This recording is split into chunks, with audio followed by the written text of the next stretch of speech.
I called 911 on my mom during my dad's funeral and handed the me, lies, boiled coffee, and that industrial carpet cleaner sadness. Funerals are supposed to be quiet and holy. Ours was loud and etch until it fed more people. Unfortunately, I can be the same. 2 hymns in, the doors opened and a woman with my eyebrows aching but clear. I need to say something before you bury him. I knew her face, not from life, from a photo hidden behind a PRI. The woman at the aisle now had that same grin, grown and tired. My mom went rigid. My aunt whispered, "Oh hell." My brother, Nate, Ed like court. In our family you either interrupt or get erased. The priest glanced between me, my mom, and the woman like we a casket like it was neutral ground. "My name is Lily," she said. Mom's jaw clicked. "The neighbor with the weaponized cologne move, Mrs. O. He told me I couldn't give it to you until he was gone." Mom looked at me, not at Lily. "You knew." Not a question. It's handed down. I had a piece. I'd pretended it was the whole. "Let her speak or I'm reading the will now," I said. "I don't know," Ian said. "Stop. Everyone stop." Herd instinct works. People froze. I pulled out my phone and dialed. "Don't make me call the cops. Loved any of us." The dispatcher asked for the emergency. "Disturbance at a funeral," I said, weirdly calm. "Could escalate." I gave details while the priest carefully tugged the mic cord away from my foot like he was defusing a very stupid bomb. For context, I am not a hero. I'm the middle kid with a lifelong, tells the truth even when people forget how, he said. Breadcrumbs out of a forest he built. With the promise of cops hovering, the room held still. Mom sat. Didn't fit the timeline. She didn't tell him. I didn't know who he was until last year when my mom got sick and the nurse asked for family history. She told me his name. She tried to find him online. Too many MATC? I'd seen the letter. I found it in the desk when I was hunting or labeled personal insurance. Sticky note, talk to M after. Dated 3 weeks before he went into the hospital the last time. "Dad answered you?" I asked. Lily nodded. "We met. Twice. Once I wanted to do it. Then he got sick." Every eye turned to the casket like it might clear its throat. "What?" he said. I asked him. He wouldn't talk. He had told me once, coughing, "I'm not good at endings." Then he changed the subject to brake pads. 2 officers came in quiet and bored, posted by the doors like with my dad's messy scrawl at the top. "For M, after." I didn't take it. "Lava." She read, "Hi kiddo. If you're reading this, I failed again at verb because I didn't do the work. But I am. I am." Mom made a sound like a chair scraping tile. "He wrote that for." Lily nodded, held out the page. Mom didn't take it. Nate said, "This is fake." Lily didn't argue. "You can fake email. Paper corner with a date. Not bulletproof, but it landed." "Photoshop," Nate muttered, less sure. The priest tried to prise. "Why?" He said a prayer. People murmured the words like Velcro. I said, "He changed the will. Not a victory lap." I sat on the cat at Mom. She whispered, "Don't." She never begs. One syllable that felt like a rope. "Do not do this here. The house is yours," I said. "The addendum is about the estate. UST because you whisper." Nate scoffed. "Of course he gave you the truck. Golden child." So I came. "I'm sorry." Edit, people will say I should have waited until after. Maybe. But, don't trust closed doors. The burial got delayed because the cemetery double-booked a hole? Fine. But if anyone mentions DNA, I will walk out and take the priest with me. He smiled like a paper cut. I spoke. I said he taught me to fix a leaking sink with a flashlight. Firefighter. Ran toward our disasters and away from his own. Mid-speech my phone buzzed. Text from my cousin Mara, Switzerland. "I should have told you," she said to my mom. "He asked me not to. He said he would. Then he got sick and I thought protecting you meant keeping his promise." There it was. Secrets are mold. Clean one corner and the other, as he said. I didn't mean to sound wise. Good and dumb. Tried and hid. Loved you and ran. He taught me to back up hard drives and never said anything about how his father hid him until I found the photos in the garage. He told the truth only when he could slip it between 2 jokes. People cried the ugly kind. Lily didn't move. If she moved, maybe, remember to hate her. Update, People DM'd asking if my mom ever cheated or if this is, oh yeah, plenty of laps in this marathon. Eulogies done, the officers gone, we drifted into the parking low. Eesh. One summer. Family friend. Long story. She stared at the fence. I pretended she was a neighbor's kid. He told me he ran into someone from his past. He came home gray. I asked if he loved me. He said yes. I decided that was enough. I burned the garlic. She laughed. Oh. At the cemetery later, when the box hovered like a question, I asked NK of inheriting silence like furniture. On the walk back, Mara grabbed my elbow. You're playing God, as better lighting. She rolled her eyes and hugged me so fast I almost missed it. He loved you, she said into my jacket. Even when you make messes that make other messes. Lily was by her rental, forehead against the roof like she need weapon either. I won't let them use you as one, and I won't let you use us. She winced. Fair. We got coffee at the diner, the same booth because life loves symmetry, and drank 2 cups that tasted like pennies and resilience. We talked about jobs, pizza toppings, the way Gree. 2 days later, Mara sent screenshots of emails I hadn't seen. Decent thing in a bad geometry. It still made me feel like the grenade whose pin never went back in. I called Lily hot. You were going to keep it secret. For AW, Leals and a leaked password alert. My stomach fell through the floor. So yeah, I staged a public truth because I thought I was the only one sloppy enough to let an email rot next to junk. I told my mom. She laughed for real this time. Of course, she, with a spectacle that pretends to be confession. It landed like a diagnosis, not a compliment. The test is pending. Mom says she won't contest the percentage I. Too much nutmeg, and then cried for half an hour. Grief makes your tongue cruel. Was I wrong to call 911? Yes and no. It kept Nate from turning L.S. kids. We lie professionally and tell the truth recreationally. One more thing. After the burial, I found my mom at the kitchen. Ill to say no one gets to die today because the plot got weird. That's not heroism. That's a son who doesn't trust the people he loves not to self-destruct without a chaperone. Maybe that's the same thing. It's not a clean ending. The court has the addendum. The lab has the swab. Mom and Lily got coffee yesterday. When I called after, Mom said, she laughs like your father, and hung up because she was crying and hates when sound tells on her. Nate sent me a video of the truck with a rattle. It was a loose heat shield. I fixed it. He didn't say thank you. I went for a run around the park and realized halfway through I'd run this path with Lily when we were kids because Dad used to sign us up for silly races. He called it our family marathon, laughing like renaming pain made it kind. I hate that. I love that he tried. I hate that we're still running. If you were me, would you have done it differently? Honest verdicts welcome, I can take it. I stole my dad's truck at midnight and dug up our yard because a voicemail from a dead man told me where he left the rest of the truth. I was eating cereal over the sink like a raccoon when an unknown number hit my phone. Hey kiddo, his voice said, tired but steady. If I didn't make it, check the pipe cleanout cap by the back fence. The one I pretended was broken for a year. You'll know it when you hear it. Cough. Throat clear. Click. The exact sounds he made when he was about to float a half-truth and pray it sounded full. The night smelled like wet dirt and old summer. Crickets going hard, neighbor's motion light painting me like a suspect. I found the plastic cap he'd sworn needed a special order, which never made sense because it's a cap, not a spaceship. I knocked it with the shovel.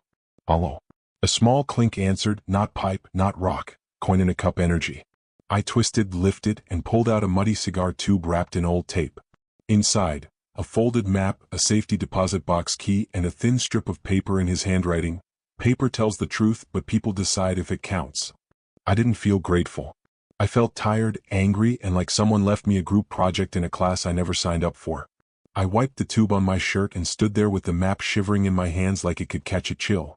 The kitchen light flicked on. My mom in the window, hair messy, silhouette squared the way it is when she's already decided not to cry. She opened the back door. You're not subtle, she said. What did he make you dig up this time? I held up the tube. She barely blinked. Of course. He loved burying things. She stepped onto the porch, arms folded. I'm too old for scavenger hunts. You're not old, I said. Just done pretending. You always think if you find the next receipt you'll get to the part where he was better than he was, she said. Maybe I'm trying to find the part where we were worse than we remember, I said. That won't be hard. No smile. The bank was the kind with tired succulents and carpet that remembers shoes. The key got me a polite nod and a stack of forms. My hand buzzed, signing my name like my nerves were a beehive. The box slid out with that metal scrape that sounds like a decision. Inside, a thin notebook, a sealed envelope with my mom's initial and photos. The photos punched. My dad with different versions of us. Me, Nate, sometimes Lily. Over years he never mapped for us. The diner pic, but from a slightly different angle with my cousin Mara's shoulder half in frame. A park bench shot. My dad between two girls, one me, one Lily, 3 identical melting ice creams like a race we were losing on purpose. You can fake emails. You can bend timelines. You can't fake the way someone leans into a face they already love. The notebook wasn't a diary. It was tape and dates and scribbles. Oil changes. A motel invoice with meeting 2 hours talk on top. A crumpled fun run ticket I half remembered because he convinced me to wear a stupid headband for aerodynamics. On the next page his messy block letters. Called M, no answer. Try again. Don't be a coward. A sketch of a pipe cap that looked exactly like the one in our yard. Nausea rolled up my throat and sat there like a dare. I called Lily from the parking lot because my hands didn't feel like mine unless someone else heard this with me. She answered on the second ring. Everything okay? Define okay, I said and told her. She went quiet, not performative. He wanted to do it, she said finally. Tell her, tell you. He kept looking for a way that didn't look like the end. There wasn't a way that didn't look like the end. He was scared of being the bad guy even when he was the only guy holding the keys. That sounded exactly like him. Fear layered under jokes like insulation. I brought the envelope home. Same kitchen table, same fridge hum, same light bulb that flickers when the AC kicks like even electricity gets nervous here. I set the envelope down and asked if she wanted me to leave. She shook her head, tore it open like it owed her money and read. M, if I waited for the right time I built a house out of waiting. It kept the weather off us. It also kept the fire out. I met her. I chose wrong a long time ago and thought being good now was math that erased the old numbers. It isn't. I should have told you when the word father lived in that time and not this one. I'm sorry. If you're reading this, you're in a future I hoped would also be kind. I asked you to carry too much. I love you. You were the good thing I didn't deserve and stayed for anyway. J. She read it once, then again, lips moving. He used the nice pen, she said, voice flat. He always used the nice pen when he wanted me not to be mad. I didn't say anything. She folded the letter back into the envelope like tucking in a baby. I don't forgive him, she said. I don't hate him either. She tapped the paper. He should have let me choose when to forgive. He stole the timeline. I thought that was the night, but my phone buzzed. Text from Mara, come to Aunt Elle's. Nate's here. He has the addendum. My stomach dropped. I'd handed the filing to the funeral director. Copies exist. Drafts exist.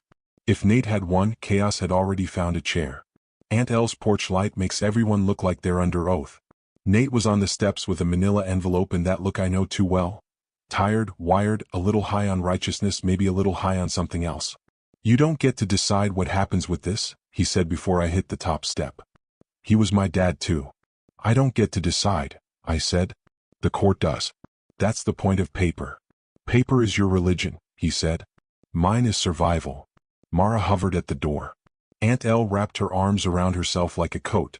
Nate, she said soft, please. You've been playing executor since we were born, he said to me. I'm not letting you use Dad's mess to crown yourself king. Something in me snapped and reformed into a less nice shape. I don't want a crown, I said. I want the truth in a place none of us can burn. He laughed without smiling. You mean where she can cash it? He didn't say Lily's name like it might jinx him into decency. I told him about the bank box, the photos, the notebook. He rolled his eyes. Congrats on finding Dad's scrapbooking phase. He shook the envelope. This is leverage. I'm going to use it. On who? I asked. He didn't answer. Not Mom. Not Lily. Me. That's when I saw the business card peeking out of his pocket. The billboard attorney who sells fast solutions and family rebalancing, which is code for, I can make Christmas bleed. Don't, I said. I stepped in front of him without touching him. He stopped, blinked like he remembered I'm not 12 anymore. If you sell our grief to the highest bidder, you'll get pennies and a lifetime warranty on regret. Who said anything about selling? He wouldn't meet my eyes. Your pocket did, I said. He stared past me long enough to make the porch light buzz. Then he shoved the envelope into my chest. It knocked the air out of me stupidly. He stomped into the dark. Mara exhaled like she'd been underwater. Aunt Elle murmured, He'll come back when he runs out of road. Maybe. Or the road will run out of him. Back home, the pile on the table looked like a crime scene with good lighting. Mom walked in, hair up, eyes dry. She looked at the photos, the notebook, the envelope, the dirt on my hands. "Do we call her?" she asked.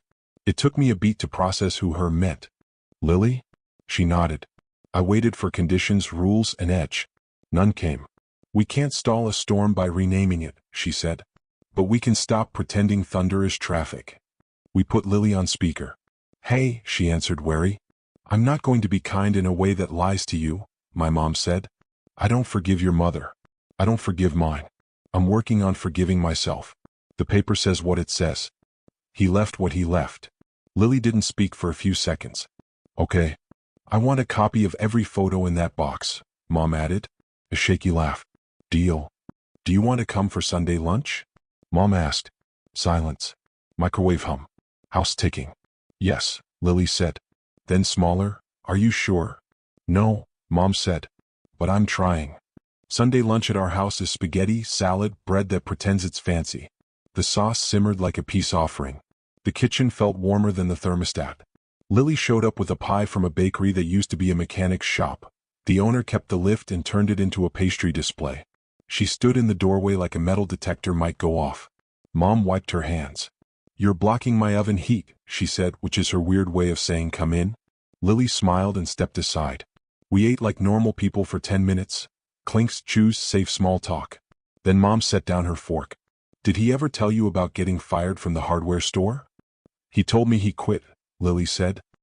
"He got fired for showing customers how to fix things so they didn't have to buy the expensive part," Mom said. "He called it church," I said. "Giving away the good news." "He called it being a pain," Mom said, but her mouth twitched.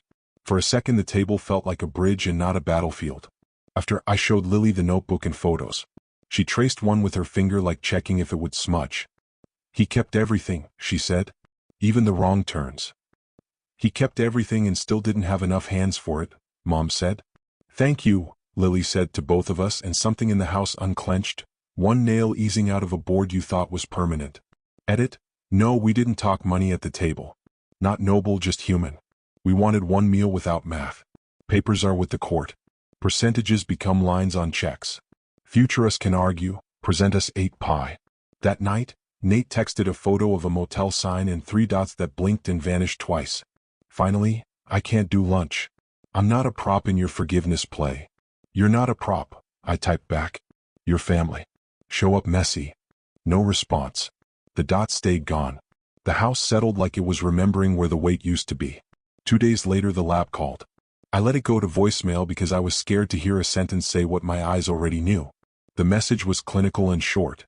I forwarded it to Mom and Lily with nothing but a period. 10 minutes later, Mom replied, "Lunch again on Sunday." Lily sent a heart and then apologized for the heart because she wasn't sure of the rules. "We don't have rules yet. We'll write them when we're less reactive and more human." Update: a week later the court filed the addendum. The funeral director came through. "I owe that man a fruit basket that isn't cheap." He called to confirm submission. "Never seen anything like this," he said. "You'd be surprised," I said, and we both laughed like people who know surprise is just grief with confetti. My mom called Lily's mother. She didn't tell me until after. "I kept it short," she said. "I told her our kids don't have to carry what we couldn't hold." She said thank you. I said we're not there yet. She said okay. Then she looked at me, chin up like a dare. "You're not the only one who can do hard phone calls." I hugged her too long. She let me. I kept waiting for a movie moment with a third act breakthrough and strings. It never showed. We got small things instead, stacking like kindling. I found my dad's tape measure in the truck and taught Lily how to read the tiny marks. Mom taught Lily how to rescue burned garlic. Lily taught us not to drown the plants Dad called lilies even when they weren't. We built a tiny glossary for our weird family. We retired a few words: secret, accident, later. We kept others: kiddo, receipts, hungry. Nate showed up on a Tuesday in his emergency dinner t-shirt. Didn't knock. He stood in the doorway. "Do I need a password?" "Yours is wash your hands," Mom said. He laughed. We all did a little. He sat. Didn't touch the pie. Looked at Lily like she was a cop, then a mirror, then away. "I don't like this," he said. "Me neither," Lily said. "But I like not lying better." He exhaled. "Yeah. Fine. No speeches. A true staple to a weekday. If you're hunting a verdict, I still don't have one. I stole a truck, dug up a yard, opened a box, filed paper, and set a table. It was ugly. It worked. It hurt. It helped. I don't have a clean label for that. After dinner, I took the truck around the block to chase a new rattle. Lily rode shotgun, window down, hands surfing the air, a habit I didn't know we shared. What now? She asked at the stop sign. Now we keep the engine warm, I said. And we stop waiting for the right time to tell the truth. And if we mess up? We keep the tools in the glove box, I said, tapping it. If you were in my spot, would you have opened that box or left it buried? Honest takes welcome, I can take it.